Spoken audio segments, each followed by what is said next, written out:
Hello दोस्तों, आप सभी का हमारे चैनल टीच विद जीएस में आप सभी का स्वागत है फिर से। इसमें आज हम डिस्कस करेंगे इस वीडियो में सिटीजनशिप यानी कि नागरिकता क्या होती है। आप सभी को इसके बारे में पता होना चाहिए। बहुत इंपॉर्टेंट मोस्ट इंपॉर्टेंट टॉपिक है। बेशक आप कोई से भी ऑलरेडी कोई सा गवर्नमेंट एग्जाम दे लो, बोर्ड्स दे लो, ये सिटीजनशिप आपका इसमें नागरिकता आपका एक टॉपिक आप चैप्टर बन के आता ही आता है। मोस्ट इंपोर्टेंट टॉपिक है सिटीजनशिप। अब नागरिकता क्या होती है, भारत के किस आर्टिकल से किस आर्टिकल तहत इस नागरिकता चलती है, और ऐसे हम भारत की नागरिकता कैसे प्राप्त कर सकते हैं, यानी कि एक्वाइजिशन of citizenship and loss of citizenship, यानी कि नागरिकता कैसे प्राप्त कर सकते हैं और किसके तहत कर सकते हैं, उनके क्या क्या फैक्टर्स हैं, और हम नागरिकता को कैसे छोड़ सकते हैं। हमारी नागरिकता ऑटोमेटिकली भारत की नागरिकता कैसे खत्म हो जाती है उसके बारे में पढ़ेंगे। यदि आप हमारे चैनल में नए जुड़े हैं हुए हुए हैं तो हमारे चैनल को सब्सक्राइब करें और ज़्यादा से ज़्यादा लोगों को शेयर करें, ताकि उन लोगों को इस वीडियो के बारे में और इस चैप्टर का पता लग सके। चलो बिना रुके बिना ठुके आज हम क्लास को स्टार्ट करते हैं। सिटीजनशिप, आपको पता होगा नागरिकता क्या होती है। जो देश में हम रहते हैं, हम जो उसके जो अधिकार यानी जो राइट्स हमें प्रोवाइड किए जाते हैं सरकार द्वारा, सेंट्रल गवर्नमेंट द्वारा या स्टेट द्वारा, जो हमें गवर्नमेंट द्वारा जो हमें अधिकार प्राप्त होते हैं, उनके हमें राइट्स दिए जाते हैं, उन्हीं अधिकारों के द्वारा हम अपने समाज में जीते हैं, अपनी मन की कर सकते हैं और अपने अधिकारों की सहायता से जी सकते हैं। उसी को भारत की नागरिकता कहते हैं। अब पढ़ते हैं। आप पता होगा हमारे सिटीजन्स, आप पता होगा सिटीजन्स यानी कि हम नागरिक, भारत के नागरिक हैं। एक सिटीजन्स होते हैं और एक एलियंस होते हैं। एलियंस वो होते हैं जो हमारे भारत देश से होते हैं, जो भारत का नहीं है, जो भारत देश से है। जैसे पाकिस्तान का वो एलियंस कहलाएगा, जैसे अमेरिका का बनता है वो एलियंस कहलाएगा, उसे हम एलियंस कहते हैं। सिटीजन्स उसे कहते हैं जो भारत का है या उसका जन्म भारत में हुआ है या उसके पापा परदादा का जन्म भारत में हुआ है, या पिछले वो 5 साल से या 5 वर्ष से भारत में रह रहा हो और उसने रजिस्टर करा रखा हो कि वो भारत का है और उसने भारत की सिटीजनशिप या नागरिकता गेन कर रखी है, तो ही वो सिटीजन्स कहलाएगा, नहीं तो वो एलियंस कहलाएगा। ओके। आपको पता होगा जो सिटीजन्स को ओनली ओनली राइट्स क्या क्या, जो सिटीजन्स होते हैं जो भारत के नागरिक होते हैं उनको क्या क्या राइट्स है, उसको उनको क्या क्या अधिकार प्राप्त होते हैं। उनको पहले सबसे पहले दे जो all civil and political rights, यानी कि जो हमारे सिटीजन्स होते हैं यानी जो भारत के नागरिक होते हैं, वे एक तो हमारे ऑल सिविल यानी कि जो भारत द्वारा जो दी गई सभी सुविधाओं, जैसे कि वे सरकारी नौकरी निकालती है भारत की सरकार की सेंट्रल गवर्नमेंट, जैसे जॉब्स निकालती है, गवर्नमेंट जॉब्स निकालती है, वैकेंसीज निकालती है, कुछ भी निकाल सकती है, उसमें वो उसको ले सकता है और सब चीज़ की उसकी योग्यता है तो उसको गेन कर सकता है। और पॉलिटिकल यानी राजनीतिक जैसे वोट दे सकता है, जैसे कि वो इलेक्शन में खड़े हो सकता है, ऐसे उसको राइट, टीचर्स को राइट प्राप्त होते हैं, यानी कि टीचर्स को राइट से गेन होते हैं, वो इसलिए वो टीचर्स होते हैं। राइट अगेंस्ट डिस्क्रिमिनेशन, यदि उसके साथ कोई अभाव हुआ है, जैसे कि किसके स्थान पर ग्राउंड ऑफ रिलीजन, यदि किसी धर्म के आधार पर उसके साथ भेदभाव होता है, तो रेस के आधार पर, उसके धर्म के आधार पर, कास्ट या की जाति पर, सेक्स लिंग के आधार पर, प्लेस ऑफ बर्थ, उसके स्थान के आधार पर यदि उसके साथ कोई दुर्व्यवहार या भेदभाव होता है, तो वे अपनी आर्टिकल 15 के तहत उनको अधिकार प्राप्त है कि वो जाके कोर्ट में अपना ये केस दर्ज करवा सकता है कि उसके साथ किसने भेदभाव किया, ये उसको राइट प्राप्त होते हैं। राइट टू इक्वलिटी, उसको राइट टू इक्वलिटी यानी उसको समानता का भी अधिकार प्राप्त है कि equity of opportunity in matter of the public employed, यानी कि जो सरकार या गवर्नमेंट इन सेंट्रल गवर्नमेंट जो हमारे वैकेंसीज यानी कि जो जॉब्स निकालती है उनमें वो एम्प्लॉयमेंट यानी कि उसमें वो फार्म भर सकता है, किसी को ऐसी जाति फाति के आधार पर भेदभाव नहीं किया जाएगा। इसमें ये हमारे उसको राइट्स प्राप्त होते हैं आर्टिकल 16 के तहत। उसको freedom, right to freedom of speech and expression, assembly, association, movement, residence and profession, यानी कि जो सिटीजन्स है, जो इंडिया के सिटीजन्स है, उसको स्पीच यानी उसको बोलने की आज़ादी है, कुछ व्यक्त करने की एक्सप्रेशन, कुछ व्यक्त करते हैं, असेंबली में जाने का आदत, एसोसिएशन कर सकता है, मूव में कहीं भी पर भी जा सकता है, कहीं पर भी रह सकता है यदि वो, और वो किसी भी को भी काम को भी कर सकता है। ये हमारे यहाँ इंडिया में या सिटीजन्स को अधिकार प्राप्त होती है आर्टिकल 19 के तहत। कल्चरल एंड एजुकेशनल राइट्स, यानी कि उसको यह अधिकार प्राप्त है वह सांस्कृतिक रूप से कैसा भी जिए, किसी भी धर्म को अपनाए। एजुकेशनल राइट्स यानी कि वो किसी भी शिक्षा, कितनी भी शिक्षा प्राप्त करे, ये इसको कोई नहीं रोकेगा, ये उसको सिटीजन्स के रूप में राइट्स कुछ प्राप्त होते हैं। ये केवल केवल सिटीजन्स को ही प्राप्त होते हैं जो भारत के सिटीजन होते हैं। आर्टिकल 29 और आर्टिकल 30 के तहत उसको प्राप्त होते हैं। Okay, right to vote in election to Lok Sabha and state legislative assembly, यानी कि इसका मतलब ये है कि जो हमारे लोकसभा में जो सॉरी जो चुनाव होते हैं उसमें वे अधिकारी यानी वो सिटीजन वोट कर सकते हैं जो 18 साल से ऊपर है।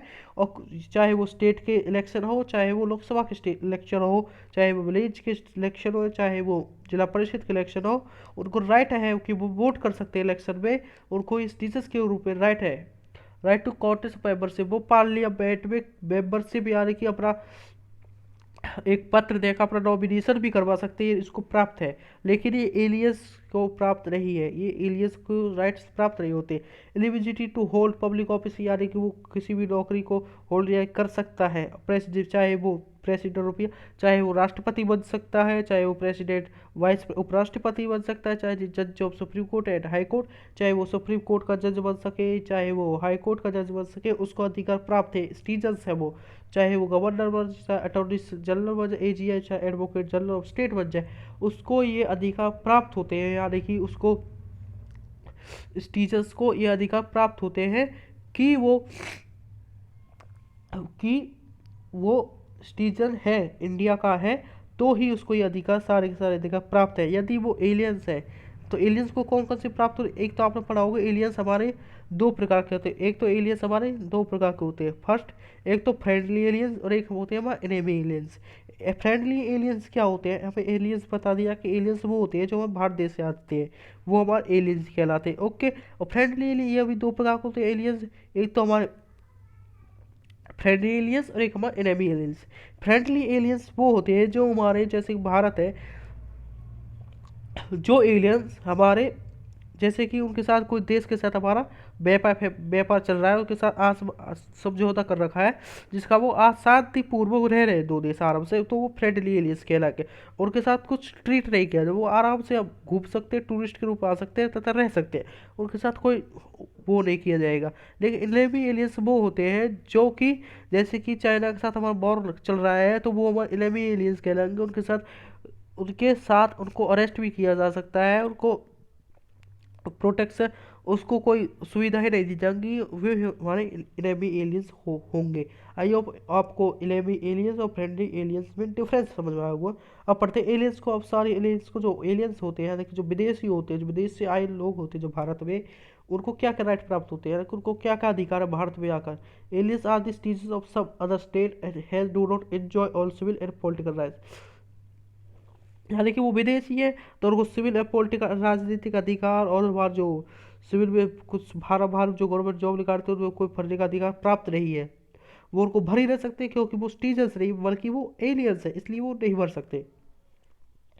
और वे वो अदर राइट्स, यानी कि वे जो हमारे आर्टिकल 15, 16, 19, 29, 30 को छोड़, इन आर्टिकल्स को छोड़कर बाकी जो सारे आर्टिकल्स हैं वो उनका लाभ उठा सकते हैं, जबकि इनको छोड़कर, लेकिन इनके साथ ऐसे इन आर्टिकल लगा कर दिया, कर लिया, उनको अरेस्ट भी किया जा सकता है। ये उनको अधिकार प्राप्त होते हैं कि उनको छोड़, उनको नहीं कर सकते, उनको ऑटोमेटिकली बंद हो जाती है एलियंस के लिए। जो enemy aliens do not enjoy protection against arrest and detention, यानी एलिमी एलियंस को हम कभी भी प्रोटेक्शन के लिए अरेस्ट कर सकते हैं और छोड़ सकते हैं, आर्टिकल 22 में, आर्टिकल 22 में कहा गया है। आई होप आपको एलियंस के अधिकार और सिटीजन्स के अधिकार प्राप्त हो गए, बता दिए गए हैं। जैसे कि ये कोई इम्पोर्टेंट नोट्स है इसमें, in India both citizens by birth as well as natural citizen are eligible for president, यानी कि जो भारत में, चाहे भारत में प्रेसिडेंट वही बन सकता है, ये इम्पोर्टेंट फैक्ट है। प्रेसिडेंट राष्ट्रपति वही बन सकता है एक तो उसका जन्म भारत में हुआ हो और वह भारत में ही रहता हो। लेकिन यूएस में इसका उल्टे, एक तो उसमें ये वाक़ा है यूएस में सिर्फ यूएसए का वैसे वो रहता हो कहीं भी हो, प्रेसिडेंट यूएसए का प्रेसिडेंट बन सकता है। ओके, इम्पोर्टेंट नोट है। आई होप आपको सिटीजनशिप के राइट्स ऑफ ओनली सिटीजन्स के, जो सिटीजन्स को अधिकार प्राप्त उसके बारे में समझ में आएगा। ये उसका स्क्रीन शॉट जरूर ले लें, बहुत इंपॉर्टेंट है। उसके बाद आ जाते हैं हम ये यहाँ से चैप्टर स्टार्ट होता है। यानी कि जो सिटीजनशिप है, हमारी जो नागरिकता है, वो हमारे आर्टिकल 5 से लेकर आर्टिकल 11 के पार्ट कॉन्स्टिट्यूशन पार्ट सेकंड में इसका मेंशन दिया गया है। और इस संविधान में, पूरी कॉन्स्टिट्यूशन में हमारे में, ये देखो, citizen from article 5 to 11 under article part second, ये क्या कहते हैं इसमें, citizenship if it only identify the person who became citizen of India। इसमें यह मेंशन किया जाता है कि जो भारत का नागरिक है, इट एट इट्स कमेंसमेंट, जो हमारा कमेंसमेंट हुआ 26 जनवरी 1950 को, जो हमारा कमेंसमेंट हुआ, उसके बाद जो संविधान लागू किया गया, उसके बाद सिटीजनशिप को डिफाइन किया गया कि वो भारत का नागरिक है कि नहीं है। इसमें आर्टिकल, ये आर्टिकल कुछ मेंशन किए गए, यहाँ पर देखो, यहाँ पर देख पढ़ते इनको, जैसे कि इनको देखो। आर्टिकल 5 क्या कहता है हमारा, article 5, person who had his domicile in India and also fulfil. Article 5 ये कहता है कि अगर उसके पास इंडिया की डोमिसाइल है, यानी कि डोमिसाइल क्या होता है, बर्थ सर्टिफिकेट, यदि उसके पास बर्थ सर्टिफिकेट है इंडिया का, तो वह पर्सन हमारा सिटीजन, इंडिया का सिटीजन है। यदि उसके पास नहीं है तो उसको पास ये कंडीशन होनी चाहिए, एक तो वो भारत में जन्मा हो, कभी उसकी जन्मा हो, कभी जन्मा हो, पर लेकिन भारत का में उसका जन्म हुआ हो, तो ये वो सिटीजनशिप होता। यदि उसका जन्म नहीं हुआ, चलो नहीं हुआ, तो उसके पेरेंट्स है, यदि कोई माता पिता नाना नानी हो, चाहे वे भारत के हो, यानी कि उनका जन्म हुआ हो, उनका भी पेरेंट्स का, चलो वो भी नहीं है, तो वे रेसिडेंट है, यानी कि वो पिछले 5 साल से, वह वर्तमान पिछले 5 साल से वो भारत में रह रहा हो, तथा उनके वहाँ पर किसी सरकारी नौकरी कर रहा हो, तो वह इंडिया का सिटीजन कहलाएगा, यानी इंडियन सिटीजन कहलाएगा। ये आर्टिकल 5 मेंशन करता है। आर्टिकल 6 क्या कहता है, a person who migrated to India from Pakistan, यानी कि जब पाकिस्तान और इंडिया और जो भारत और पाकिस्तान जब अलग हुए 1947 को, 14 अगस्त 1947 को, दो अलग अलग कंट्री बन गए। जब पाकिस्तान से लोग इंडिया में आए, जब पाकिस्तान से भागकर लोग इंडिया में आए, यानी migrated to India from Pakistan, if he or other of his parents, यदि वो या उसके माता पिता, और इफ हिज ग्रैंड पेरेंट्स, उसके दादा दादी नाना नानी, वाज बोर्न इन इंडिया, उसके आज जब आए थे वो, तो उसके दादा हो या नानी हो या उसके खुद हो, कब आए, वे खुद, जब भारत एक था, यानी पाकिस्तान और भारत एक था जब, ओके, अनडिवाइडेड इंडिया में भी जन्मे हो, उनके दादा दादी बाबा, सॉरी, दादा दादी नाना नानी या उसके माता पिता जन्मे हो भारत में, तो वो इंडियन सिटीजन कहलाएंगे। एंड आल्सो वो दो कंडीशंस को रेफर करें, यदि उसके दादा दादी नाना नानी या उसके माता पिता 19 से पहले यदि उसके बिफोर आए हैं, 19 जुलाई 1948 से पहले वो भागकर पाकिस्तान से इंडिया आए हैं, and he were on list of since of date of migration, उसने माइग्रेशन दे दिया, यानी कि वो माइग्रेशन लेटर, यानी माइग्रेशन क्या होता है, वो उस टीचर से प्राप्त करने की लेटर, सेंट्रल गवर्नमेंट लेटर का आपने नोटिफिकेशन लगा रहे थे, उसको भर दिया है, तो वो इंडियन सिटीजनशिप कहलाएगी, इंडियन सिटीजन कहलाएंगे। और दूसरी कंडीशन क्या है, ही माइग्रेट टू इंडिया बिफोर, यदि वे उससे पहले 19 जुलाई 1948 को आए ही है, और India and date of migrate, और उससे पहले ही वो रह रहे हैं भारत में, और 6 मंथ, और उसका रजिस्ट्रेशन के लिए उन्होंने 6 मंथ से पहले ही उन्होंने अपना एप्लीकेशन दे दिया है, तो वो इंडिया के सिटीजन, यानी कि इंडियन सिटीजन कहलाएंगे। ये हमारा आर्टिकल 6 मेंशन करता है। आर्टिकल 6(7) क्या कहता है हमारा, जो आर्टिकल 7 है, आर्टिकल 7 क्या कहता है, a person who migrated to Pakistan from India after March, यानी कि अब इसमें जो माइग्रेटेड हुए, जो इंडिया से, जो भारत और पाकिस्तान अलग अलग हुआ, जो इंडिया से पाकिस्तान में लोग आए, 1 मार्च 1947 के बाद, लेके फिर वापस इंडिया चले गए, रीसेटलमेंट है, उनको लगा कि अब पाकिस्तान में वहाँ कुछ नहीं हो सकता, तो इंडिया वापस चलते हैं रीसेटलमेंट करने के लिए, तो वे भी हमारे इंडिया सिटीजन कहलाएंगे, यदि उनकी 6 महीने से रह रहे हैं उस डेट, यानी माइग्रेशन, रजिस्ट्रेशन उन्होंने 6 महीने पहले करा दिया है, तो वो ही हमारे इंडियन सिटीजन कहलाएंगे। आर्टिकल 8 क्या कहता है? Provisions cover the overseas Indians who marry acquire Indian citizen person of India resident outside India. यानी कि जो बाहर से भी आए हैं, जो इतने या पाकिस्तान के अलावा जो हमारे अफगानिस्तान, चीन, ये नेपाल से भी आए हमारे इंडिया में, उन्होंने रजिस्ट्रेशन करा दिया, तो भी वे इंडियन सिटीजन कहलाएंगे। ओके, आई होप आपको ये आर्टिकल समझ में आए होंगे। आर्टिकल 5, 6, 7 और 8 आई होप आप समझ में आए होंगे। आप इसका स्क्रीनशॉट जरूर लें, बहुत इंपॉर्टेंट है। अब उसके बाद आ जाता है हमारा सिटीजनशिप एक्ट। हमारा सिटीजनशिप एक्ट हमारा 1955 यानी कि 1955 में लागू किया, नागरिकता अधिनियम। इसके तहत यह किया गया कि हमारे जो नागरिकता कैसे प्राप्त कर सकते हैं और नागरिकता को कैसे खो सकते हैं, इसमें इस दोनों का मेंशन मिलता है, मेंशन किया गया है। सबसे पहले पढ़ेंगे हम नागरिकता को एक्वाइजिशन ऑफ सिटीजन, यानी कि हम नागरिकता को कैसे प्राप्त कर सकते हैं। फिर इसके बाद पढ़ेंगे हम लॉस ऑफ सिटीजनशिप, यानी कि हम नागरिकता को कैसे खो सकते हैं, इसके बारे में पढ़ेंगे। चलो स्टार्ट करते हैं एक्विजिशन ऑफ, यहाँ से स्टार्ट करते हैं पहले। एक्विजिशन ऑफ सिटीजन यानी कि नागरिकता की प्राप्ति। सबसे पहले हमारा बर्थ, यानी कि पहले हम जन्म के आधार पर नागरिक की भारत की सिटीजन है कि नहीं, बाई बर्थ, बर्थ के आधार पर। A person born in India on or after, एक पर्सन यानी एक व्यक्ति जो भारत में जन्मा है और 26 जनवरी 1950 के बाद, यदि वह पर्सन भारत में जन्मा है और 26 जनवरी 1950 के बाद, आफ्टर लगाए 1950 के बाद, बट बिफोर, और 1 जुलाई 1987 से पहले, यानी कि 1950 से बाद 1947 से पहले जो उनके बीच में जो व्यक्ति जन्मा है, तो वो सिटीजन ऑफ इंडिया, यानी कि वो इंडिया का सिटीजन है, यानी कि भारत का नागरिक है बर्थ के आधार पर। ये पहली कंडीशन है बाई बर्थ पे।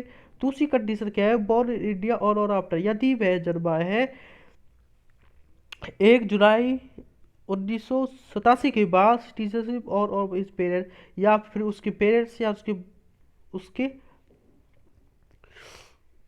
पेरेंट्स हो, वो इंडिया में इससे पहले जन्मे हुए हैं, तो वे भी हमारे वंश यानी कि जन्म के आधार, बाई बर्थ के आधार पर वो भी हमारे इंडिया के सिटीजन होंगे। और तीसरी कंडीशन क्या कहती है? बॉर्न इन इंडिया और आफ्टर, यानी कि उसका जन्म दिसंबर 2004 के बाद हुआ है। He considered of he considers of India only both of period, यानी कि उसके जो दिसंबर 2004 के बाद उसका जन्म हुआ है, और जो उससे पहले उसके पिता माता पिता भारत में रह रहे हैं, तो भी उसके बस बर्थ के आधार पर, बाई बर्थ जन्म के आधार पर वो भी हमारे इंडिया के सिटीजन्स है।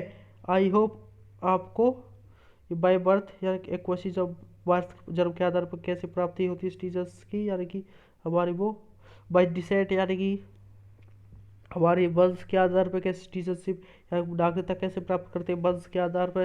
पर्सन बोर्न आउटसाइड इंडिया और आफ्टर, यानी कि जो पर्सन है, जो व्यक्ति हमारे इंडिया के आउटसाइड, यानी पाकिस्तान और अफगानिस्तान और चीन और नेपाल में जन्मे हैं 1950 के बाद, और बिफोर और दिसंबर 1992 से पहले जन्मे हैं, तो सिटीजन बाई डिसेंट वंश के आधार पर, चाहे उसका पिता हो या माता पिता वो भारत में रह रहा हो, जो वह जन्मा हो उस समय, तो वो हुई वंश के आधार, बाई डिसेंट के आधार पर वो भी हमारा सिटीजन होगा।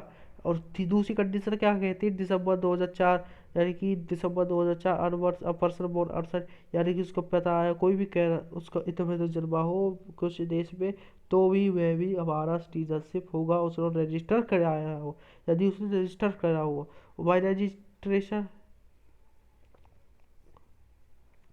और रजिस्ट्रेशन कैसे करवाए, देखा मूल्यांकन कैसे करवाए, और एप्लीकेशन, ये कैसे एप्लीकेशन होती है जिसमें रजिस्ट्रेशन एनी पर्सन, जिसमें एक इलीगल माइग्रेट नहीं चलेगा। If belongs ordinary India for 7 years, यदि वह भारत में 7 साल से रह रहा है, तो भी वह हमारा इंडिया सिटीजन। ये हमारे रजिस्ट्रेशन के द्वारा एक पत्र में लिखा पूछा जाएगा आपसे कि आप कितने साल से रह रहे हैं। यदि वह भारत में 7 साल से रह रहा हो, person who married to a citizen of India, यदि एक किसी व्यक्ति ने एक भारत की महिला या किसी से शादी कर लिया और भारत में सात और शादी करके फिर भारत में 7 साल से रह रहा हो, तो भी एक कंडीशन चलेगी। Register as overseas card holder 5 years, यदि भारत से 5 साल को सब कार्ड हो लो 5, यदि उसके पास इंडिया का 5 साल से वीजा बना रखा हो और भारत का ही में रहता हो 12 months बिफोर एप्लीकेशन रजिस्टर, तो उसको एक एप्लीकेशन भेजा जाएगा 12 महीने के अंदर, जिसके कारण उसको एक सिटीजनशिप बन जाएगा वो भारत का, यानी कि उसको भी इंडियन सिटीजनशिप कहलाएंगे, उसको सिटीजनशिप मिल जाएगी भारत की रजिस्ट्रेशन के द्वारा। फिर उसके बाद हमारा नेचुरलाइजेशन, यानी कि उसके प्राकृतिक आधार पर कैसे, और an application grant of certificate not a subject of any country when their India prevented of becoming of citizen, ये अंडरटेक्स कि हमारे नेचुरलाइजेशन के आधार पर है। ओके, जैसे बाई, फिर हमारे ये पॉइंट से याद करा, by A corporation of territory special, हमारा जो केंद्र शासित प्रदेश है वहाँ को भी हमारी भी जो केंद्र शासित टेरिटरीज होती है हमारी जो, वे भी हमारी भारत की, तो वहाँ के लोग भी हमारे इंडिया के सिटीजन कहलाएंगे। ओके, ये हमारा सिटीजनशिप, ये हमारा एक्वे सीजन है, ये हमारे एक्वा सीजन है। लेकिन ये तो हमारी नागरिकता होगी प्राप्त करने की, लेकिन उसके बाद हमारा लॉस कैसे खत्म होती है हमारी नागरिकता, बाय रिनाउंसिएशन, यानी any citizen of India of full age and capacity can make a declaration renouncing his citizenship, यानी कि उसको यह खुद भी त्याग सकता है। इसका मतलब यह है को एनी सिटीजन, यानी कि भारत का कोई भी नागरिक अपनी उसकी एज हो गई, उसको क्षमता है कि वो अपनी डिक्लेयर कर देगा, घोषणा कर देगा कि वो अपनी इंडिया की सिटीजनशिप को त्याग रहा है या ख़त्म कर रहा है, तो वो उसको वो हट जाएगा, उसकी अपना ऑटोमेटिक सिटीजन हटा देगा। If declaration is made during, हमारे यदि बार के युद्ध के द्वारा होती है तो इंडिया इसको नहीं मानेगा। Whereupon renounce of India citizen is winner of ये तो हो गई हमारी।